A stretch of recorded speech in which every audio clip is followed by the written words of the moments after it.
Hello Crawellas, mabuhay! This is Gazel Ortega and welcome back to my YouTube channel. Kapusta ko kayong lahat? Good morning, good afternoon, good evening. Anumang oras kayo nanonood sa akin ngayon. Maraming pong salamat sa mga bago ko dyan subscriber, returning viewers. Thank you so much sa support. Sa mga hindi pa po dyan nakasubscribe, please subscribe my YouTube channel, Gazel Ortega, Cruella and Pageantry, and click the notification bell below para updating kayo when it comes na maglabas ako ng aking mga videos.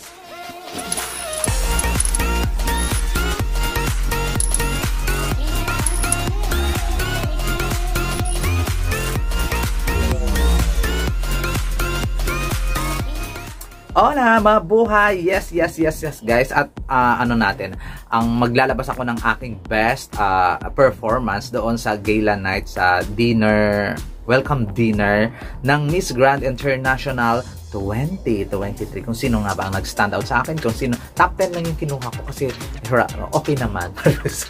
At grabe yung mga previous prediction ko talagang nabura talaga kasi itong top 10 na to wala siya doon. Halos karamihan sa previous prediction ko. My number 10 on my list, Maria Alejandra Lopez. Alam niyo guys, si Maria Alejandra Lopez, nakakaloka, nakakatakot talaga siya. Ang ganda-ganda niya when it comes. Hindi naman masyado kagandahan yung damit niya pero pasabog ang performance niya at talagang talagang nadala niya yung sarili niya at saka yung kahit damit niya hindi masyadong bongga, nadala pa rin niya ng bonggang-bongga. Kaya nilagay ko siya sa aking number 10. My number 9 on my list is Miss India Arshina Sombol. Tama ba ang pagka-pronounce kang name niya? Grabe, ano siya, parang nagliliwanag siya nang naglalakad siya, si Miss India. Nakakatuwa. Hindi ko siya napansin before, pero ngayon napansin ko sa kasi bongga ang kanyang mga pa-eksena at talaga lang nagsha-shine bright like a diamond talaga si Miss India. My number 8 on my list is Miss Myanmar, Ninilin Chuchu. Ang hirap ng pangalan niya, no? Pero gusto ko yung mga pa-reveal, may mga ganyan eksena at talagang mga kabugera itong si Miss Myanmar. To be honest, si Myanmar napakalakas na contestant dito sa Asia. Talagang mukhang kakabog siya. Maliit lang siya pero ang ganda-ganda niya. I love her so much.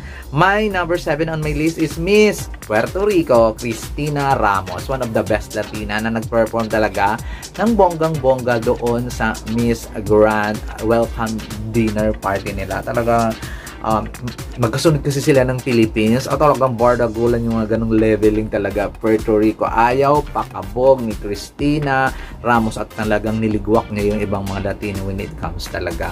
For me, isa siya sa mga Latinas na nag-perform dito sa sa competition, si Miss Puerto Rico.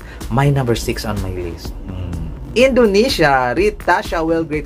To be honest guys, ang ganda niya kagabi. Parang bumalik yung dati niyang ganda. Tapos ang ganda ng damit, ang ganda ng execution. Talagang talagang pakabog yung mga Indonesian, no? Talagang kabog kung kabog talaga. Sa Miss Grand International talaga kailangan talagang performance level ang Indonesia. Ganon nila tinitake ng bonggang-bongga ang Miss Grand International. Talagang malaki talaga yung chance nila din makapasok as a semi-finalist.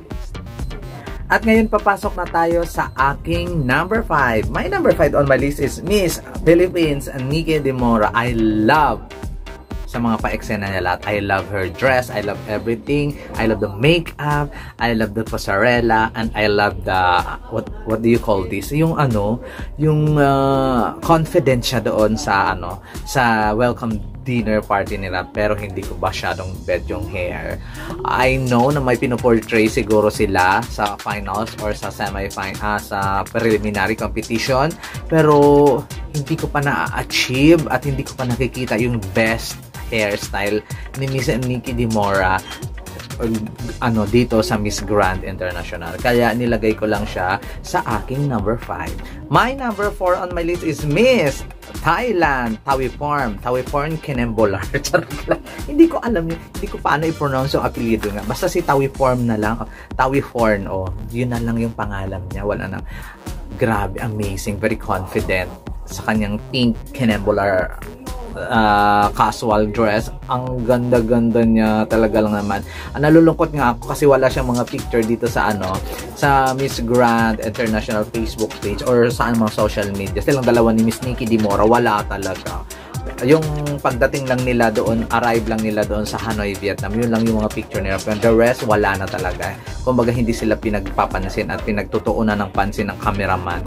Pero, I love her eksena at mga pasarela at saka lahat ng ginawa ni Miss Thailand perfection. Kaya nilagay ko siya sa aking number 4. My number 3 on my list is Miss Mexico Maria Fernanda Beltran. Oh my God. Grabe, dito ko siya napansin na kabugera pala siya. Na bonggang-bonggang super beautiful para siya, na ang galing pala niya when it comes sa pasarela. At my gosh, hindi ko siya nakita dati. Hindi ko siya napansin na kakabog siya sa competition, lalong-lalo na sa Miss Grand International. Talagang, oh wow, Miss Mexico. Yung ibang mga Latina, ligwak, she is the best Latina for me dito sa welcome dinner party ng Miss Grand International. Ayan, pumasok na tayo sa aking number 2. Pasensya na kayo, may mga kalat-kalat na mga maingay. Hindi ko makokontrol ang mga pangyayari. My number 2 on my list is Miss Uzbekistan, Amalia. Hindi ko, Sharikova. Hindi ko maintindihan at hindi ko ma-pronounce masyado. Basta si Amalia. Nakakaloka talaga yung mga pangalan ng Miss Uzbekistan. Shakilova o Shakilova. Shakilova. Stressness is overload bukod sa stress sa paligid. Ayun, to be honest, siya ang pinaka the best dressed sa competition. The best outfit sa competition. Etong si Miss Uzbekistan ng bonggang-bongga. Hindi ko inakala na super pretty, super grabe. Oozing of sex appeal. Amazing. At talagang nakikita ko talaga nakakabog ng bonggang-bongga sa competition itong si Amalia ng Uzbekistan. Yes! At syempre, ibigay ko na yung aking number. My number 1 on my list. Hindi nyo inaasahan to na itong number 1 ko. Pero nagbigay kasi siya ng kakaibang vibe sa akin. Miss Nigeria, Buma Dakubo. Yes! Siya for me, siya ang nagbigay ng best dressed, best performance with super confident woman na naglalakad doon sa red carpet. Nakabog talaga si Miss Nigeria at talaga lang namang pack na pack. At talagang siguro, wala mo siguro makapag-ano sa akin na she is the, grabe yung damit, kakaiba. Hindi man yung the best yung damit pa, pero yung kakaiba, doon talaga siya nag-stand out. But for me, the best dress for that night, so welcome dinner party, ay Miss Nigeria, Buma Dakubo. Kayo guys, let me know kung sino yung mga gusto ninyong kung sino yung mga gusto ninyong best dress doon at sino yung kumabog doon sa competition. This has been Hazel Ortega. I-comment down below ninyo ha, kasi masyado nang maingay. Kaya, ayun. Narinig naman ninyo. Kaya, ayun. Paalam. Agaban ninyo ang words ko.